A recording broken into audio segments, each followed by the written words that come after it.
Extreme Collectibles here with my latest piece. Very excited to add this to my Avengers collection. This is Ant-Man, and I'm speculating that we are going to need to bring out the zoom on the camera because it's very hard to see. He's so small. That's not what she said.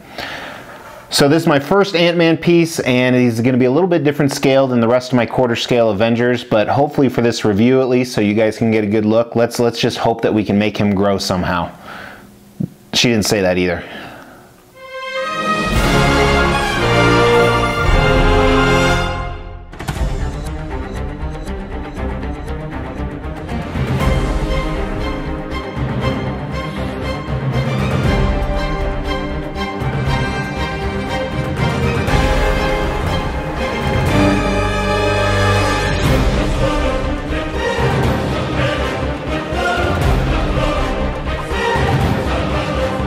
Extreme Collectibles here with 1/10 scale Ant-Man by Iron Studios. This is my first 1/10 scale. It's my first Ant-Man piece. I purchased this because I've been looking for a really cool Ant-Man to go with my quarter scale Avengers collection, and I just can't find a cool quarter scale.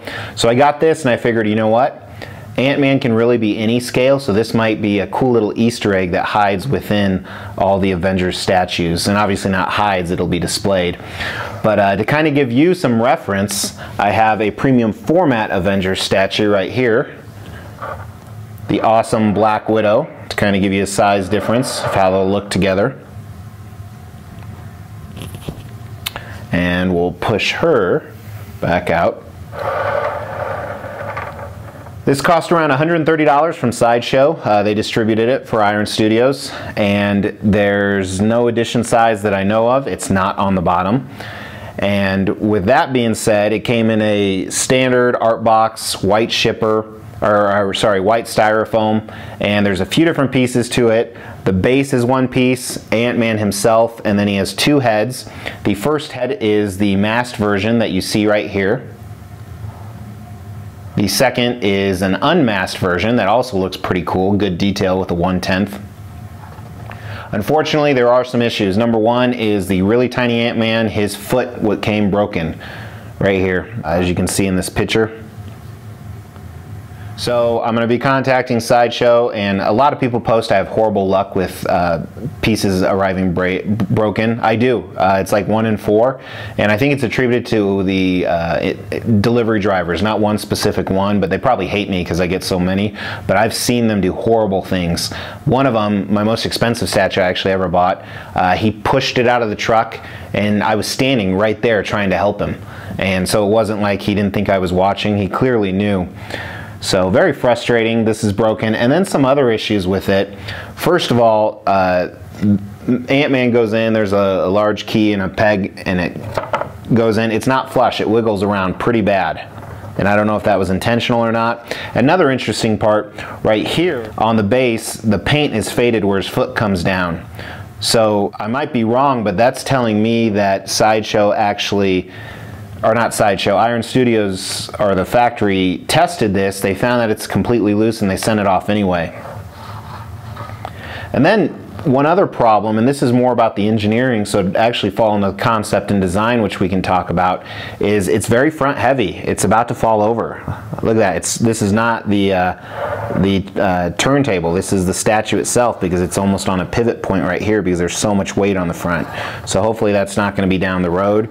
Hopefully my next piece looks a lot better if Sideshow ever gets back to me. I think I'm waiting on 4 or 5 broken pieces right now.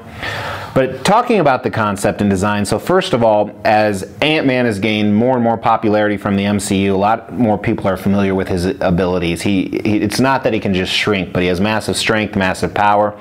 And this statue kind of shows a lot of that. So first of all, it's on kind of a street, concrete street, and he's jumping, and his jump and transformation is causing an explosion. So they have some cool explosion factors here. Reminds me a lot of premium format Heat Seeker Deadpool.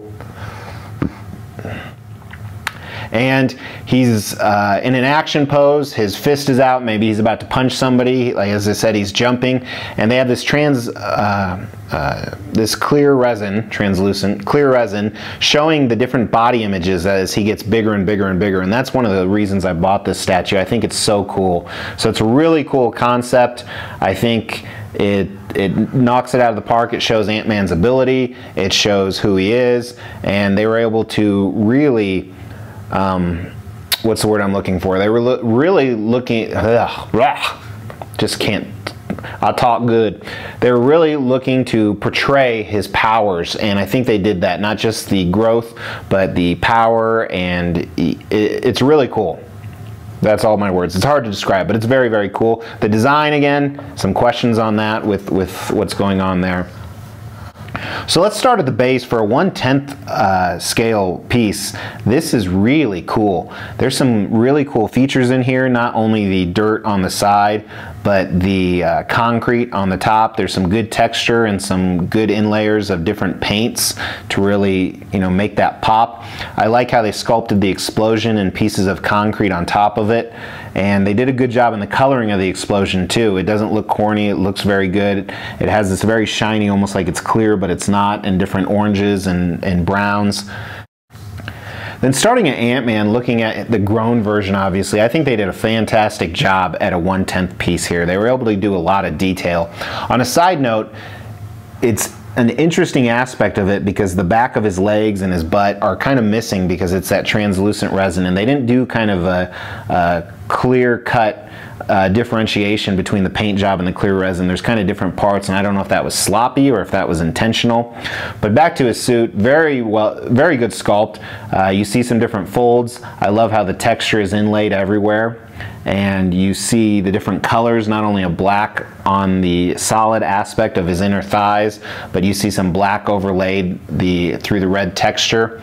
They did a good job with the padding on his elbows and his knees.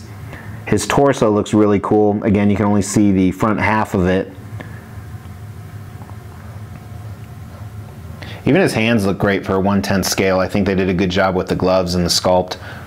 So excellent piece on those levels. And then looking at his helmet, his mask portrait, first of all, again, they did a good job with the sculpt, and I think the paint colors just complement it. It doesn't look like 1/10 scale. It looks bigger because of the detail that's in there, the different sections of the helmet. And then you can see his eyes, which is really cool. You can see it through the helmet. That's something they didn't have to do on such a small piece, but they did, so it just shows they decided to go the extra mile. And then on his unmasked portrait, there is a lot of great detail in here. First of all, they did a great job with his hair, just showing the individual strands. His look is kind of stoic, so it doesn't really match the dynamic pose of the statue, but great coloring, great sculpt on such a small piece, from his eyes to his ears to his nose to his mouth, and almost some facial hair that they, some stubble they painted in there. So that's why I like the piece so much. That's why I'm going to keep it, well, not keep this one, but try and get a replacement despite the issues. It's very, very cool. It makes me kind of wish I would collect 1/10 completely, because I could get a lot more, especially not only for the money, but for the space.